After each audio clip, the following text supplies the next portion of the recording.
Muito boa tarde, dia 28 de setembro de 2020.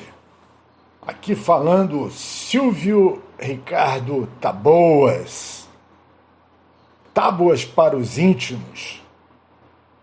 Vamos respondendo ao questionário aqui dos ouvintes da nossa apresentação, O Peixe Grande, o jogo do produtor de commodities. E vamos às perguntas. Primeira pergunta do amigo desempregado e motorista de Uber. Pergunta número 1. Um aumento inesperado na demanda sem a contrapartida de um aumento de capacidade de produção não inicia um processo de investimentos setoriais para manter estável o preço da commodity no mercado? Caro amigo, não vai ser isso que vai te trazer o emprego, mas eu vou responder mais à frente. Pergunta número 2.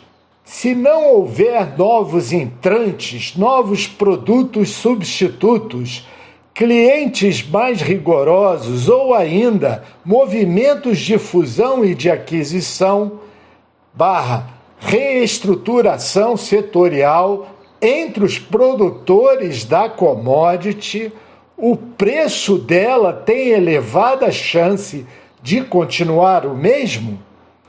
A pergunta de um estudante, aluno, filho de um amigo que faz MBA no INSPER de São Paulo.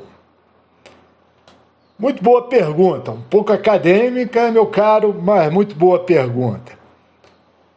Terceira pergunta: fornecedores de matéria-prima, serviços de produção ou qualquer outro insumo da cadeia de produção que venham a ser mais eficientes e produtivos, não permitem uma redução de custos para o produtor da commodity que deveria ser repassada ao preço da commodity? Esse é um jornalista conhecido da Folha de São Paulo. Bom, enfim, jornalista. Vamos lá. Quarta pergunta. Essa é muito boa. É um estagiário da Petróleo Ipiranga e morador da minha querida Urca, no Rio de Janeiro. Pesquisadores cientistas, novas tecnologias externas ao setor da commodity, incluindo os trabalhos de desenvolvimento interno das próprias empresas produtoras da commodity, não devem ser utilizadas na prática pelo gestor da empresa produtora de commodity? É uma grande pergunta, meu caro amigo da Petróleo Ipiranga e Carioca. Vamos à quinta pergunta, e esse é uma pessoa que eu conheci recentemente, é um ex-funcionário de Furnas Elétricas, acho que é de Minas Gerais, e ele é dono da lanchonete Empório Mineiro, na capital federal de Brasília. E aí vem uma pergunta que eu acho que interessa muita gente. Bancos de desenvolvimento, acho que ele está falando de FINEP, BNH, acho que nem existe mais BNH, né?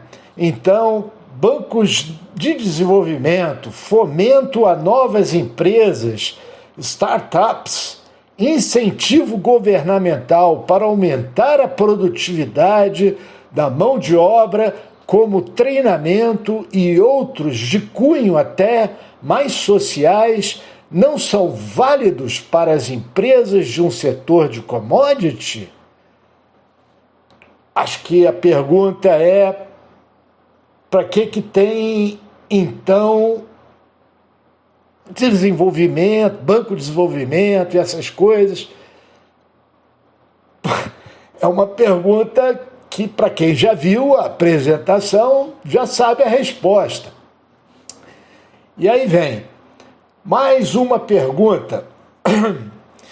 E essa pergunta eu coloquei por mim mesmo. Eu mesmo coloquei essa pergunta para poder complementar as questões. E é uma pergunta que as pessoas normalmente não fazem, por isso eu mesmo fiz.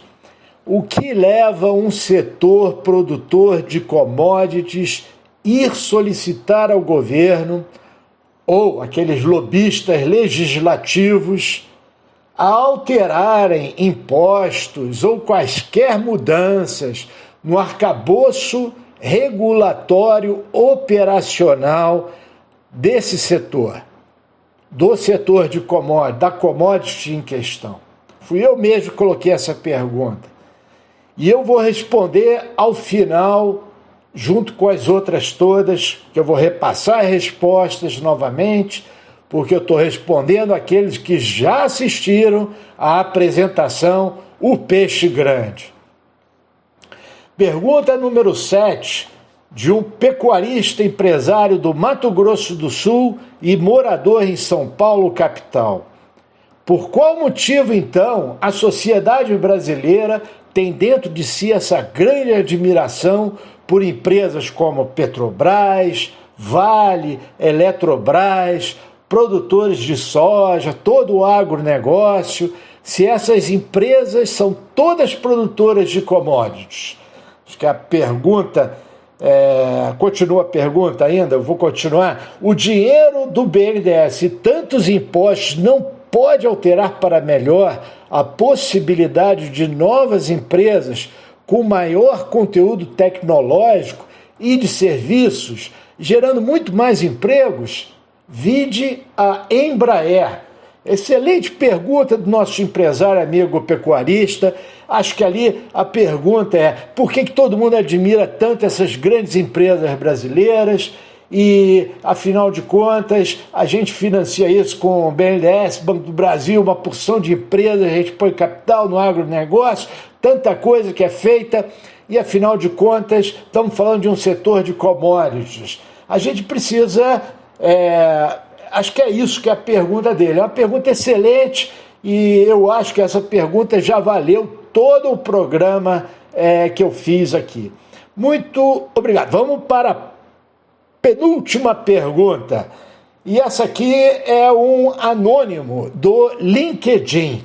Alguém do LinkedIn mandou essa pergunta, deve ser pela minha experiência na área e particular. E essa pergunta vem assim: e essa nova legislação para o etanol, Acordo de Paris, RenovaBio e etc.? Eu entendi. A pergunta é um setor de commodities, correto? Claro que é. E então, isso daí não vai dar certo? Vai dar certo? Qual é a sua visão sobre isso? Eu vou responder isso sim. Tem até alguém do governo interessado nisso e eu preciso ajudar a entender. Agora vamos à nona pergunta. A nona e última pergunta que nós temos aqui para responder. Alguma coisa pode ser feita para que o setor de commodities, de uma commodity, impulsione a economia quando a demanda estiver estável e, portanto, investimentos novos sendo improváveis? Alguma coisa pode ser feita, ou seja, claro, ele viu a palestra, ele entendeu que sem investimento não há crescimento da economia, mas ele também sabe que o setor de commodities não faz nada enquanto tudo estiver estável. Ora, então como fazer? Esse cara, nada mais, nada menos que o analista sênior do FINEP, órgão estadual, um fundo de fomento e especializado na gestão pública pela Fundação dos Servidores do Estado do Rio de Janeiro.